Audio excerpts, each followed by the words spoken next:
Okay, let's unpack this. You sent us some really fascinating source material. Feels like something, straight out of a mystery novel. It really does. But the documents, the recordings, they seem to point to a real place, a real time. Exactly. So this deep dive, it's all based on what arrived in that really mysterious package you shared. Yeah, the one with the excerpts from audio transcriptions, patient files, some personal notes too. Right. It just appeared on a rainy Tuesday, I think you said, wrapped in that brittle brown paper. Uh-huh. And sealed with wax. Like proper old school wax. Looked like 1800 style, didn't it? Yeah. Your name typed on it. No return address. Nothing. And inside, just two things. First, that reel-to-reel tape. Really brittle, covered in dust. And the label was specific. Session 12, Dr. H. Greaves, Subject 6B, 1952. And then the note, typed on that yellowing letterhead. Yeah, the note just said, for your podcast, they need to hear it, but be careful with how much you play. Some things remember. Some things remember. Okay. That alone is creepy. Right, so obviously curiosity about the tape itself was huge. We started digging into the names, the dates. And it led somewhere real, cited right there in the sources. Whitmore Psychiatric Hospital. Yep, a private mental health place, built in rural Vermont way back in 1904. And the documentation you sent over says it was abandoned. Shut down. Quite suddenly, it seems. In 1953, after a massive fire destroyed the West Wing. And people died. The sources mention 16 patients, 2 doctors. Yes, but here's where, like you said, it gets really interesting. Looking at those documents. The public record on that fire is just thin, incredibly thin. Exactly. The sources you sent highlight it. There's no public mention of a cause, no survivors listed anywhere official. And crucially, no files recovered. Patient files, doctor's notes, nothing. Officially, anyway. Until, potentially, this stuff showed up in that package. Right. So that first tape, the labeled one, you had it digitized? We did. It was challenging. The tape was warped, distorted, lots of static, age. But you could hear something underneath it all. It's definitely a voice. Male. Calm, professional sounding. And he identifies himself. He does, as Dr. Harold Greaves of the Whitmore Institute. Recording patient session number 12. With subject 6B. With subject 6B. And the notes in the package, the ones that came with the tape, they identified 6B as Margaret Ellison. A teenager. 17 years old. Admitted late 1951. The records describe it as an apparent psychotic break. But not violent, according to the file. No, nonviolent, but described as, well, highly delusional. And the specifics, what was she saying? It specifically mentions her talking about a man with no eyes, who whispered to her from the wall. Okay, that's disturbing. And then there's this detail highlighted in the hospital notes that were included about her sessions. It was about them. Every single recorded session with Margaret, scheduled for exactly 3:33 a.m. 3:33 in the morning. That's incredibly specific. Why? Did the notes say? They gave a reason. The hospital notes stated her condition was, quote, nocturnally active. Nocturnally active. So they found her schedule the sessions deep in the night when her symptoms were apparently most pronounced. Right. Wow. Nocturnally active in a 1950s asylum. That just paints a picture. So session 12, that snippet you could recover. What's happening? Okay, so Dr. Greaves asks Margaret to describe it, whatever she's experiencing. And her response. According to the transcription provided in your source material, she answered very slowly. She said, it doesn't have a shape. It moves like smoke, but it watches. It watches. And if I speak its name, it opens its mouth. Chilling. Just, yeah. Wow, did Greaves push her? Ask for the name? He did, but her response, again, from the transcription was, I can't say it, not here. Not here. Why not? She said, it hears through the tape. It hears through the tape. And the source notes say that's it. That's where the audio cuts off. Right after that line. Static, then just silence. But that wasn't the only tape in the package. No, there was the second one. And this one was different. Unlabeled? Completely blank. No label, nothing. Yeah. And when we played it, well, it wasn't like the first one. No introduction, no doctor, no patient name. Just a voice. Just one voice. And the notes you took when you listened? Yeah. You said the voice was yours? Yeah. Which was deeply unsettling. It wasn't like my normal podcast voice. Definitely not a recording I remember making. But it was my voice. What did it say? The transcription in the source material is short. Very short. It just starts with that voice saying, you shouldn't have listened. Okay. You brought it back. You brought it back, and then? Then, according to my notes, right after listening, screaming, just raw screaming on the tape, followed by the words, "Not mine, not human." Not mine, not human. And then, like, the first tape, silence. It just stopped. So, putting this all together from the source material you sent, we have this historical mystery. The Whitmore Asylum fire, the lack of any real official explanation or records. Right. Intertwined with these incredibly unsettling personal accounts, the tapes, the notes. The case of Margaret Ellison, those 3.33 a.m. sessions, talking about something that watches, that hears through tape. And then that second tape, reacting seemingly to being listened to, using my voice. It really makes you question everything about that fire. The patients who died, the doctors, what exactly was lost or maybe hidden in those files. Absolutely. It casts the whole thing in a different, much darker light. So thinking about what this all means, based purely on these sources, we've revisited this forgotten tragedy, the Whitmore fire, through these rediscovered records. Explored Margaret Ellison's strange case, the 3:33 a.m. detail, her fear of the tape recording. And then encountered this second, deeply unnerving tape. The one that seems to directly accuse the listener, you, in this case, of bringing it back. Which leads to, I think, a really important question raised by the material itself. If Margaret believed back in 1952 that it could hear through the tape, Right. and then decades later, a different tape seems to manifest the listener's voice saying they brought it back simply by listening, what does that suggest? What does that imply about those things the original note mentioned, the ones that remember? Could it be, as the combination of these sources seems to hint, that some stories, some histories, maybe even some recordings, carry more than just information? Like a weight or a presence. Maybe what actually happens when you engage with something, listen to something that claims across all this time to be listening back to you. That's definitely something to think about based on everything packed into that strange delivery. A lot to mull over, for sure. Following the trail this source material laid out. Okay, welcome back to the deep dive. We've got quite a stack of sources here today, and honestly, they're pretty fascinating, maybe a little unsettling too. Oh, definitely.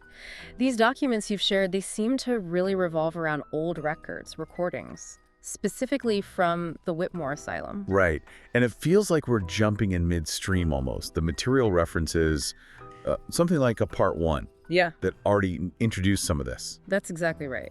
So our goal here, I think, is to really unpack the key information, the insights that are buried in the text you've provided, especially the new stuff about one specific patient file. Yeah, just glancing at these notes, I'm already hooked. Yeah. It feels less like, dry history and more, like trying to solve a mystery. It does have that feeling. We'll stick to what the source material actually says, focusing on the claims, the discoveries laid out here, even though, yeah, it seems to mix historical bits with some deeply strange personal accounts. We're here to understand the information presented. Okay, so jumping right in then. The sources mentioned this. Part 1 kicked off with a mysterious package. Yes, apparently it contained an old recording from the asylum, dated 1952. And that first recording, the sources say it featured Dr. Harold Greaves and a patient. Subject 6B, who was identified as Margaret Ellison. And the really striking claim from that first tape, you pointed this out in the text, was Margaret talking about a shapeless entity that came at night and that it listened through the tapes. Yeah, I mean, finding something that specific and weird right off the bat, it obviously led to a search for more about Margaret. And the material really emphasizes this wasn't easy, was it? It talks about days of research, digging in archives, even obscure online forums. Which tells you something about how hidden this story was. But eventually the search did turn up something significant. Someone came forward, claiming they had scanned patient files they apparently saved from the Whitmore ruins before it was torn down in the 90s. Right. And the condition, as described in the source, was mostly terrible. Gibberish burned papers, half-legible notes, just fragments, really. And this is where the material you've got really zeroes in. Yeah. Amidst all that damage, one file was apparently nearly intact. Margaret's file. Subject 6B. And her medical chart. The reason given for her being there. Complete personality collapse. Which sounds, serious, but also kind of vague. It is vague. The source adds a bit more context about when she was found, though. Says she was curled up in her bedroom, just whispering the same phrase over and over. And the phrase itself. Yeah. This part is just chilling. It came through the wall. It wore my brother's face. And here's the kicker. The source immediately points this out. There was no brother listed on any census, no photos of siblings. Margaret was an only child. Wow. So Yeah. she didn't have a brother. No, so that phrase, it wasn't memory. It suggests this. This thing could maybe create a face, something specific to her, even based on an absence. It's deeply unsettling. Yeah, that completely reframes it. Uh. Okay, so the file goes on, right? Talks about Dr. Greaves and Margaret. Says he increased her sessions quite a bit. He did, and his notes about her, subject 6B, the material says they took a strange turn. You can see why. There's a direct quote from one note. Subject 6B continues to reference the observer claims it mimics voices of staff. And there's backup for that claim, too, according to the text. 2 orderlies reported hearing their own voices coming from behind her door. Their own voices. Okay, so it wasn't just Margaret hearing things. That almost corroborates part of her story, doesn't it? That the entity was mimicking people. It certainly adds another layer. And then, buried in those notes, the source highlights this one line, scribbled, hasty. Yet Stark just says, Margaret said it told her I would burn. Referring to Greaves himself, presumably. And the note attached to that line, the date. Critically, yes. It was dated 3 days before the fire. 3 days. That timing. Given everything else, it just feels too precise to ignore in these documents. So, moving further into the file, the sources say the very last entry wasn't a doctor's note. No, it was different. An undated letter. Written in pencil, no envelope, just there. Right. And it starts with this kind of plea to whoever finds this. And what Margaret writes in this letter, it's terrifying. It seems to pull everything together. Let's go through the points mentioned in the source. Okay, first she says, it wears people like skin. Which is just a horrifying image. Yeah. It suggests something beyond just voices. Then, it speaks in the voices of the dead. So not just mimicking the living staff, but maybe others. Yeah. From the asylum's past. She acknowledges Dr. Greaves' view, that he thinks she's hallucinating. But then she hits back with her own experience. But last night it used his voice, Greaves' voice. And told her things. Told me things I couldn't know. Which implies it accessed private thoughts, maybe. Used them against her. And the prediction it gave her personally. It said, I would scream last. Just awful. She also mentions trying to fight back somehow. Says she wrote its name once, but then tore the paper and burned it. But it didn't help. Whatever this thing is, knowing its name, trying to destroy that knowledge, it didn't work. And then the warning. This feels really important, like practical advice almost. If you hear it, whisper your name. Don't answer. Don't ever answer. What do you think that implies? That engaging with it is the danger. It suggests interaction is key, that maybe acknowledging it directly gives it purchase, power. Chilling advice coming from her. The letter's signed Margaret. And yeah, as you said, the source states this was the last entry. Period. And what happens next in the timeline provided by the material? It links directly back to that prediction, the one dated 3 days earlier. Exactly. 3 days after that note, the fire. It ripped through Whitmore's West Wing, where Margaret would likely have been. The casualties listed were high, 16 patients, 2 staff. And the official report, the conclusion. No survivors. A tragic, seemingly closed chapter, except the sources you shared don't stop there, do they? No. They take a sharp turn into the present, or at least the time when this research was being done. Some very strange things started happening to the person digging into all this. This is where it gets personal, almost. The account mentions their phone buzzing at 3:33 a.m. Yeah. And no caller ID, no number, just a voicemail. And the message. Static first. Then this low voice saying, you're not just telling the story anymore, you're inside it. Wow. Talk about direct. That's chilling. Absolutely. But instead of backing off, the account says they went back to something else they had, a second tape they'd received. Right, the one that supposedly had the researcher's own voice on it somehow. That's the one. But they worked on it, slowed it down, used filters, tried to isolate audio layers. What did they find? Something else. Buried underneath the main audio. Another voice. Described as a child's whisper, barely audible. And the specific words they managed to isolate. He's behind you, John. John. Presumably the researcher's name. Connecting this whisper directly to them and tying back to the whole no survivors thing. Yeah, the source material strongly suggests this second tape, with that hidden voice, tells a different story than the official account. It implies maybe someone did survive, or has some knowledge. And it seems like that's where the next part of the source material goes. It mentions a part 3, focusing more on this second tape. Exactly. So what we're left with from this deep dive, based on the sources, it's a lot. We have Margaret's detailed file, the entity she described, the voice mimicry, the skin wearing. The prediction about the fire dated perfectly. Her final terrifying letter with that specific warning. Then the fire itself, the official no survivors account. And now these current, deeply personal and frankly creepy events happening to the researcher.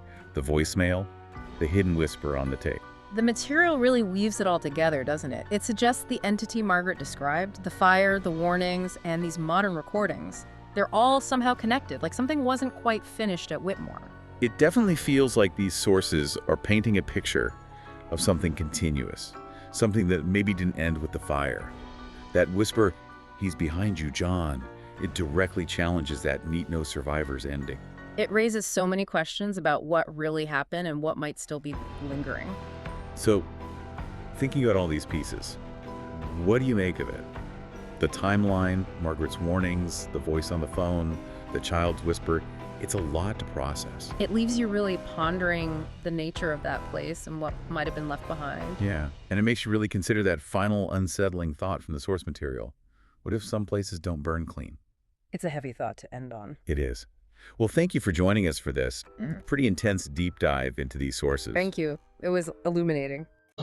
Welcome to the deep dive. Today, we're looking at something a bit different. Definitely not our usual stack of research papers. No, not at all. We're diving into some, well, pretty unsettling source material. It's excerpts from part 3.mp3 of something called the Whitmore Asylum recordings. Which comes from a horror podcast, right? Shadows and Stories. Exactly.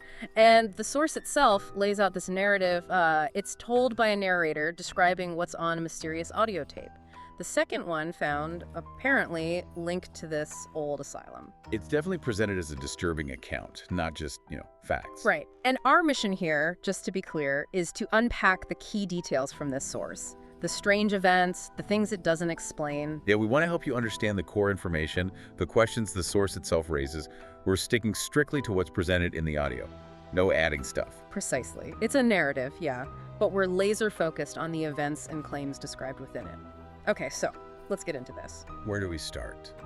The tape itself. Let's do that. The physical object. So the source says this second tape had no label, no date. Already a bit odd, right? Mm-hmm. But then physically it had this crack. Down the side of the reel, the description is like it was split and then glued back together. Huh. That's immediately strange. Damaged but repaired. Why? Yeah. And the way the recording starts, the source says it's totally unusual. Like, no normal intro, no room tone settling in. So, bam! Just straight into the sharp guttural breathing. And the narrator in the source, they're quick to say this wasn't Margaret's breathing. And chillingly, quote, not human. Whoa, okay. So right off the bat, non-human sounds. Right. And then you hear Margaret's voice, according to the source, but it's not like a normal therapy session or whatever this was supposed to be. How does it sound? It's described as a whisper. Saying, it's watching us through the wires. Through the wires. Yeah. Wow. Okay, so immediate paranoia, surveillance, intense fear right from the start. That sets a tone. It really does. And the other sounds, the source says they definitely don't suggest, a calm situation. Like what? Sounds indicating chaos. Movement. Metal dragging on concrete. Also, a chair tipping over. Okay, so physical disruption. And the sound of the microphone skittering across the floor like someone knocked it over. Yeah, see, those details, just from the source description, they paint a really vivid picture. It's not a conversation, it's distress. Things are happening. Exactly. Chaos during the recording. Then, the source says, a new voice appears. Described as a man's voice, younger, sounds nervous, and the narrator identifies him based on, context in the recording as Orderly Jacobs. An orderly. Okay, someone who worked there. Supposedly worked under a Dr. Greaves at the asylum. That's what the source indicates. And what's Margaret doing while this new guy is talking? Well, the source says by this point, Margaret is screaming. Her voice is described as cracking, broken. So full-blown terror, what she's screaming about. Her claims get really specific and pretty disturbing. The source says she was saying it was inside the walls. Inside the walls, okay. And that it had grown hands. Grown hands. Wow. And maybe the most unsettling bit, she claimed that it was recording them too. Recording them. So not just the people with the tape recorder, but this thing inside the walls is also recording. That's what the source says she claimed. It connects right back to her whisper about watching through the wires, doesn't it? Like the entity is somehow part of the recording process itself. Okay, that's a deeply creepy idea. Then what happens? Then silence. The source says the sound just cuts, no fade, no click from a button. Just gone. Abrupt stop. For how long? For 16 full seconds. Just dead air on the tape. 16 seconds is a long time in audio. And after the silence, After that block of silence, the source says, over the static, something else breathes. breathes, like the first sound. Not quite. The description the source gives is really specific here. It says, not a voice, not a growl, more like the memory of one. The memory of one. What does that even mean? Yeah. That's not just a sound. That's like a trace, an echo. Yeah, the source's phrasing there is fascinating, isn't it? It suggests something beyond just an audible presence, like a residual imprint or something. Definitely challenges how you think about recorded sound. Okay, so the narrator hears all this. What do they do? Well, according to the source, they didn't just listen and get spooked. They went full audio forensics on it. Oh, yeah. Like what? They digitized the tape, slowed it down, reversed the blank sections. Including that 16 seconds of silence. Presumably, yeah. Uh-huh. And did things the source describes as boosted frequencies you're not supposed to hear. Pushing the boundaries of the recording. Standard analysis techniques, maybe, but that phrasing suggests looking for something hidden. Right, like digging for things not meant to be found easily. And did they find anything with all that analysis? They did. According to the source, this analysis, specifically within that 16-second silence, revealed a hidden message. A hidden message. How? It was apparently a whisper. In Jacobs's voice, the orderly. Okay. Layered backward beneath that silent section. You wouldn't hear it playing normally. Ah, okay. Backmasking, basically. What did it say? The message, as the source transcribes it, is, she was right, it used my voice, burn the tapes, burn the... Burn the pull and it cuts off. Cuts off abruptly right there, according to the source. Wow, it used my voice. That ties back to Margaret's claim about it recording them. And a warning. Burn the tape. And the source makes a point of emphasizing the tone, highlighting the fear in his voice and stating flatly, you can't fake that. So genuine terror in this hidden backward message. No. Which brings us back to Jacobs. Exactly. Orderly Jacobs. The source narrator, naturally, tried to find out who this guy was, did some research. What did they find? Or not find? Well, that's the thing. According to the source, the findings or lack thereof are pretty significant. How so? No death certificates, no record of employment for any Jacobs tied to Whitmore Asylum, nothing official. Seriously, no paper trail at all. The only mention the source narrator could find, it was on a burned roll call sheet in an old newspaper photo from 1952. Just a name on a chart list. Wow, so almost completely erased from history. Pretty much. But here's the kicker. Despite this total lack of official record, the source narrator insists Jacob's voice is unmistakable on the second tape. So, the voice is real, the message seems real, the fear seems real, but the person doesn't officially exist. That's the core question the source raises, yeah. It asks, basically, how does someone with no record of ever existing end up leaving a message for us 70 years later? That really makes you question everything within the world the source is building. What is this recording? Who is Jacobs? Is he even human? Or is the tape itself doing something else? But then the source material, it shifts gears dramatically. How so? It moves from analyzing the tape to describing these really weird things happening to the narrator, personally, after engaging with this tape. Oh. The story starts affecting the storyteller? Seems like it. The first event described, the narrator left the studio, left the tape playing, looped on low volume, just in the background. Okay. When they came back, their microphone light was on, recording, but they hadn't touched anything. Uh-oh. What was on the recording? This is where it gets really chilling. The source says the file was 3 minutes long, and it contained the narrator's own voice. Their voice. But they hadn't spoken. Exactly. The narrator states, I hadn't spoken. And what did the recording of their voice say? Just one phrase. I let it out. I let it out. Whoa. So the implication, according to the source, is that the entity Margaret talked about, the thing in the walls, is now using the narrator's voice, the listener's voice, in a way. Okay, that is terrifying. I can see why they'd want to get rid of the tape after that. Understandably. So the source says the narrator then tried to destroy the tape, like properly destroy it. Right. Destroyed the reel after that, burned it, took it outside, drenched it in letter fluid, and watched it melt into ash. Sounds pretty thorough. Yeah, melting plastic and tape into ash. That should be the end of it. You'd think. But here's the twist in the source. When I came back inside, the player was still turning, still playing. Wait, what? The player was turning, but the tape, the physical tape, was ash. That's what the source claims. The physical object was gone, but the machine was acting like it was still playing something. Okay, that defies, well, physics. Right. What was it playing? Could they hear anything? Yes. And the recording playing this time, the source says, was different again. It was Margaret. Margaret again. But she wasn't alone. There was another voice layered beneath hers. Layered. Like mixed together. What kind of voice? The source gives a really visceral description. Maybe deeper one, like stone dragging across bone. Ugh. That sounds unpleasant. Did it say anything intelligible? Apparently, yes. According to the source, this layered, deep voice spoke directly to the narrator. The words were hard to make out, but Yep. the voice said my name. Said the narrator's name? John, was it? Well, the source says not John, interestingly. It didn't use their actual name. It used their role. It said narrator. Narrator. It names a function, not the person. That's somehow even creepier. What else did it say? This layered voice, the source states, made a claim. This story is no longer just a story. These tapes don't end when you turn them off.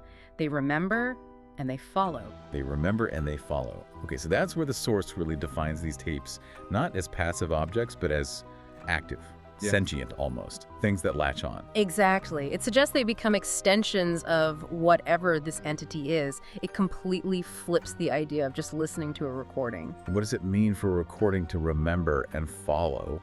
The implications are huge. Huge. And the narrator, based on all this, ends part 3 with a direct warning to the listener.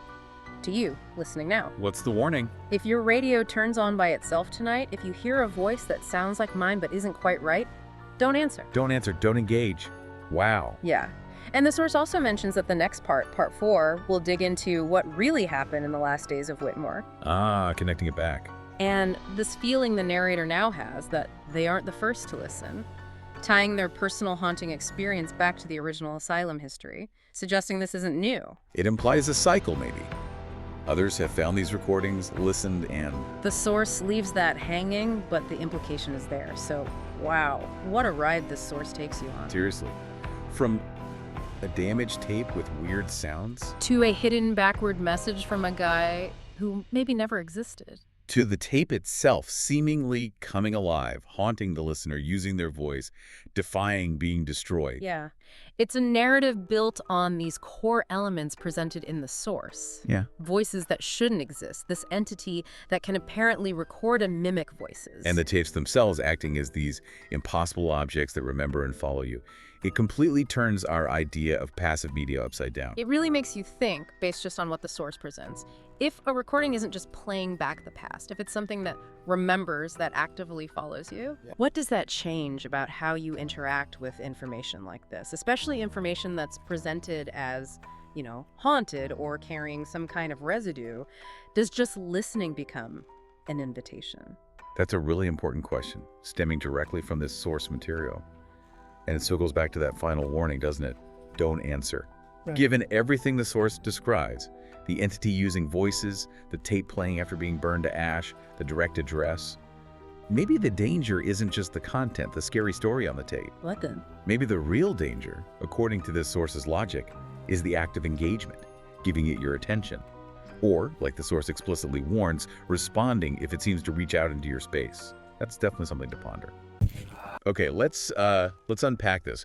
We are taking a deep dive today into some, well, seriously intense source material. Definitely. We're talking recordings, transcripts, all from this place called the Whitmore Asylum. And specifically, we're zoning in on something the source itself calls fire in the walls. Sounds ominous already. It really does. We're pulling from part 4 of the Whitmore Asylum recordings, which originally came out through a horror podcast, Shadows and Stories. Right. And these sources, they make a pretty big claim right up front. They're saying, look, this isn't just folklore anymore. What are they saying it is then? Something that's, and this is their quote, learned how to survive inside voices, using sound almost like a shell-like skin. Wow. Okay, that's a chilling idea. So our mission today really is to get into the details from the sources they provide for this part. Exactly. We need to extract the core claims, the reported events around this fire, this entity they describe. To understand what these specific sources seem to believe was really going on at Whitmore. Right. We've got info drawn from their discussion of the original recordings, plus this transcript they apparently got hold of. Section 34A, right? That's the one. And also an account from an anonymous survivor. Okay, let's start there with that transcript. Session 34A. Sounds important. It does. The source says it's marked Session 34A, Margaret Ellison, Subject 6B, Margaret Ellison. and then final entry, unauthorized, do not release, apparently found sealed in a state archive somewhere. Unauthorized. Oh. And the setting described is just strange. It supposedly happened at night. Yeah, totally unsupervised, according to the source. No staff around, no Dr. Greaves, no orderlies. Is Margaret who? Someone, the document just calls the interlocutor. Interlocutor, okay. And here's a really weird detail. The source notes that Margaret believed this interlocutor was actually herself. Herself. Or like a version of herself that was already dead. So not another person in the room, something else entirely. That's deeply unsettling. What about the conversation itself? What did they say? It's pretty sparse, but very loaded. The interlocutor asks her, why she's there. And her answer? Because I listened too long. Listen too long. To what did it say? The interlocutor asks that, yeah, what did you hear? And Margaret's reply is, I heard him say my name in a dream I didn't have. Him. Okay, so there is a him and a dream she didn't have. That's cryptic. Very. Then the interlocutor asks what he wants. Yeah. Margaret says, a voice, a door, me. A voice, a door, me. Yeah. Like components he needs. Seems like it. Which leads straight to this, critical warning. The interlocutor asks, what happens if you speak his name aloud? Okay, the million-dollar question. And Margaret's answer, It's chilling. she says, then he's inside the tape. Inside the tape, like the recording itself. Exactly. And she follows up immediately with, and if someone plays it, Let me guess. then he's inside them. Oh, wow. Okay, so the sound, the recording is the vector. That's the claim presented in the source, yeah. Yeah. And right after that line, the source says the transcript just ends. Abruptly. No explanation, nothing. Nope. Cut off. No context for why it was sealed, who transcribed it, nothing. And the timing here is just... wow. The source material flat out says the fire at Whitmore started that same night. The very night of that bizarre, unauthorized session with Margaret and her maybe dead self interlocutor. Where did it start? The fire. In the records room. Which, makes a kind of sense if tapes are dangerous. But it wasn't a normal fire, the source claims? Not at all. They report flames burst through the walls, but again, not like a normal fire. What does that mean, though? How is it different? Well, the source brings in testimony from a survivor, a nurse. She claimed she actually saw the flames. What did she see? She said they seemed to bend around the shelves, like they weren't just consuming things randomly, they were searching. Searching. Fire doesn't search. That's purposeful. That's her claim. And what was it searching for, according to her? The audio cabinets? Makes sense, given the tape warning. Exactly. And here's the kicker. She claimed it burned every single tape, every reel, every file in there. Except one. The one labeled 6B. Margaret's tape. The one from the transcript session. The very same one. It was supposedly untouched by this searching fire. What happened to this nurse? Isla Kessler, was it? Yeah, Isla Kessler. The source notes she was later transferred to a psychiatric unit. Diagnosis was acute trauma hallucinations. Which could be interpreted multiple ways, obviously. Of course. But her final written statement, which was archived, it's pretty stark. Just one sentence apparently scrolled over and over again. What did it say? The fire had teeth. I saw them in the walls. Teeth in the walls. That ties back to the Fire in the Walls title, doesn't it? It absolutely does. This idea of something predatory, alive almost, within the building's structure connected to the fire. Okay, so we have the transcript, the fire, the nurse's account. Then there's this other witness, an undocumented survivor. Right. The source says this guy, an electrician, contacted the original podcast host after hearing an earlier part. He wanted to remain anonymous. And he was at Whitmore when? Just days before the fire, apparently. What was he doing there? He'd been hired to fix some faulty recording lines, standard maintenance, you'd think. But he found something odd. These wires, they didn't just go to observation rooms or whatever. He said they ran under every single patient room. Every room? Why? Good question. But the really strange part was in room 23. Margaret's room? Exactly. He found a second microphone in there, a hidden one. Hidden how?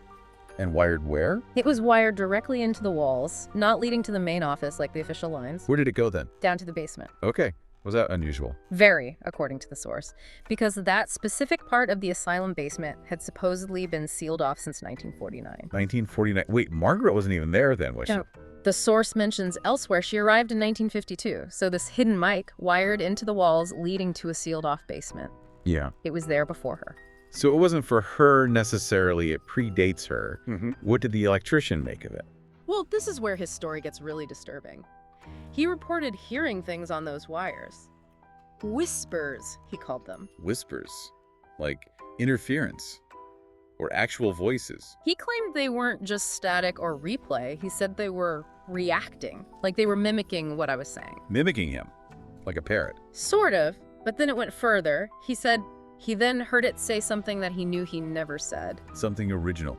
From the wires. That's his claim. And when the original host asked him, what did it say? He wouldn't answer. Hung up the phone. Just clicked off. Wow, but there was more. Yeah, the source says later that night the electrician received a voicemail, unknown, but the message was just breathing. And then one whispered word. What word? Narrator. Narrator. Okay, hold on. That word again. Right. The electrician gets called narrator. The source mentioned a voice in a different tape calling the podcast host narrator. And the interlocutor in Margaret's transcript, the one she thought was her dead self, called her narrator. Exactly. It keeps popping up in relation to these recordings, these voices. So what does the source think it means? Is it just a coincidence? They don't think so. Their interpretation is that narrator isn't like a specific person's name or title. What is it then? They suggest it's a function, like a role someone plays. A function. What kind of function? A voice that carries the message forward. Carries the message. Like spreading the story. Or spreading the entity itself. That seems to be the implication, doesn't it? Especially given Margaret's warning about the tape. It brings us back to this core idea the source seems to be building. That sound isn't passive here. Right. They explicitly connect the dots, Margaret burning paper in earlier parts, another patient, Jacob, saying destroy the recordings. The fire targeting the tapes, this hidden wiring, the electrician's experience, this narrator idea. It all points to why there might be this impulse to destroy the evidence, according to the source. Why? What's the reason they give? Because it's not just sound, it's a door. Sound is a door. And playing the tape, listening, that opens it, allows whatever he is inside. That's the terrifying logic presented. The source says, and every time we listen, every time I speak, I'm opening it. Speaking meaning. Like the original host telling the story, or even us discussing it now.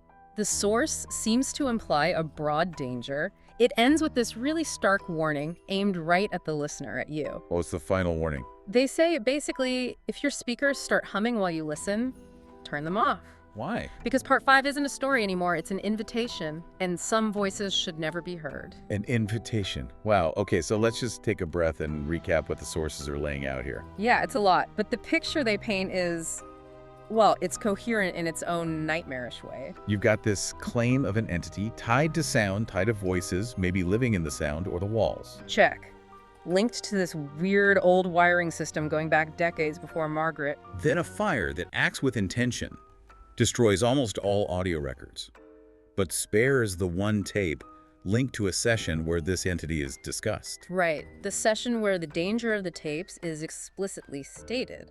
And this recurring word, narrator, applied to anyone who interacts with or spreads the sounds, suggesting it's a role, a function. A function that potentially facilitates whatever this thing is. And the ultimate claim from the source, this isn't just a creepy story they found. Engaging with it, listening to it, is presented as an active risk, an act of opening a door. It really makes you think differently about, sound itself, information, storytelling. Absolutely.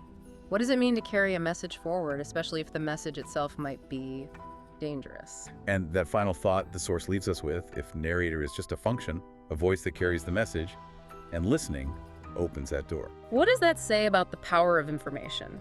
And about our own role, your role as a listener, when you engage with stories like this? Definitely something unsettling to consider. Okay, let's unpack this. Welcome to this deep dive. We are plunging headfirst into the really unsettling world of the Whitmore Asylum recordings. Specifically, we're looking at the 5th and final part of that horror podcast series. Exactly. And our mission today, really, is to cut through the static, you could say, and understand the core claims, and, maybe more importantly, the urgent warnings that are packed into this specific source. Right, because it's labeled Part 5. That tells you straight away, this is meant to be a conclusion. The end of a story, and it's all tied up with this mysterious Whitmore Asylum. Yeah, and what's really key to understanding this piece is how it describes the asylum after a fire. It's left as, and this is a quote, a blackened shell, just empty, no records, no staff mentioned, all the patients apparently gone. The source uses this really vivid phrase. It was like the whole place was swallowed whole. Swallowed whole. And the official reason given for all this disappearance, faulty wiring causing the fire. Correct. But the source immediately flags that there's absolutely zero documentation, no fire reports, no photos, nothing solid to back that story up. It's just gone from the records. Poof. Just like the building, really. Okay, so let's get into what triggered this particular recording, the final part. According to the source, the narrator got an unmarked package just a week before recording. Yeah, this bit is strange. And inside, a tape recorder and just one reel, labeled, kind of chillingly, "They last." And this is where it gets properly weird. Because when the narrator played it, it wasn't static, it wasn't some message from someone else. It was apparently their own voice. Their own voice. Yeah, but speaking words they absolutely swear they had never, ever said. Okay, wow. And the source gives us the exact words from that tape. It does. The transcript goes, "If you're hearing this, then I've already let it out. I thought it was a story. I thought it was safe, but I opened it. I became its voice. And now it speaks in anyone who listens. Silence." Then there's a pause or maybe static implied. "You have to warn them. If you're me, warn them. Tell them the words it hates. Static. Tell them. And then the tape just cuts out. Whoa. If you're me, warn them. So how did the narrator take this? Well, their interpretation is crucial here. They see it as a message sent, like, backwards in time, from a future version of themselves who's already lost.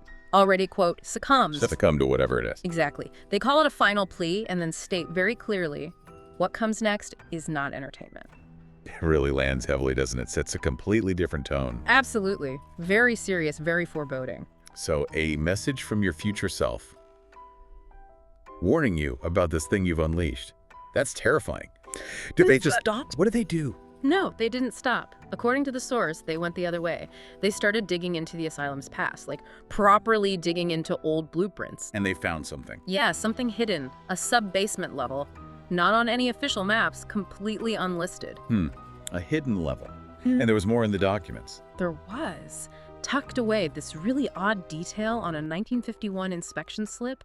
It reads, "Voiceless chamber sealed per directive 13.1. Voiceless chamber. Yeah, and then do not reopen a chamber beneath Margaret's cell. Beneath Margaret's cell. Okay, that name probably means something in the wider story. Almost certainly. And the source notes, this hidden chamber, that's exactly where they found a secondary mic line wired into the asylum's original setup. Wow, so it wasn't just hidden, it was monitored. Or set up for something. Seems like it. That directive, do not reopen, feels incredibly significant, doesn't it? Definitely. So, armed with this blueprint info, the narrator goes looking for this chamber. That's the story. They describe going back to the asylum ruins. It's all overgrown, wrecked. They get inside through an old furnace tunnel, apparently. Right. And deep inside, they find it. This rusted, stuck door. The chamber door. And what happens at the door? Because you just know something's going to happen. Oh, yeah. It's described pretty intensely. First, they put their hand on the door and hear breathing from the other side. Okay, standard creepy stuff. But then it shifts. A voice. Not heard with their ears, but inside their head. Inside their head. Like telepathy? Kind of. The source says it felt familiar, like the narrator's own voice, but deeper. More resonant, maybe. And what did this internal voice say? The source gives the words, "Narrator, you brought them here." You brought them here, meaning the listeners. Us. Seems like it. Then it says, "Let me through, let me speak, they're already listening. Let me inside the story, let me live again." Let me inside the story. That's a really specific demand. It is. And this moment, the source presents it as pivotal. The narrator describes completely losing control, can't move, can't fight it, and then they start speaking words. Words from the very first episode of their own series. Without meaning to. Without even trying. They felt, and this is another quote, like someone was flipping through me like a book. Flipping through them like a book. That suggests the entity isn't just talking to them, it's connected to the story they're telling. Exactly. It's like the narrative itself is the conduit, or maybe the entity is the narrative in some way. It can hijack the storyteller. And its stated goal, according to the source, what does it want? Starkly simple.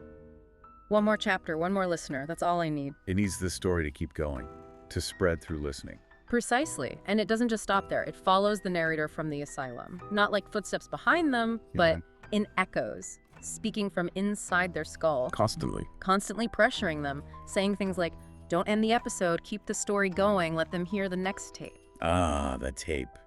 The last tape. Yeah, the source is clear. This relentless mental pressure is why the narrator ultimately plays that final tape, the one from the unmarked package. Okay, so we finally get to that last tape. They hesitate, but they play it. And the source kind of puts it to you, the listener, right? Like, are you sure you want to hear this? It does pose that question implicitly. And the contents. According to the source, it's Margaret's voice on the tape. Margaret, from the Cell Directive. The very same. And she says she's already gone, that she let him in. She fed it somehow. It grew in the quiet. Grew in the quiet. Unsettling. And now she says, this entity wears my voice like a coat. Just inhabiting her voice. Wow. And does Margaret give any warnings?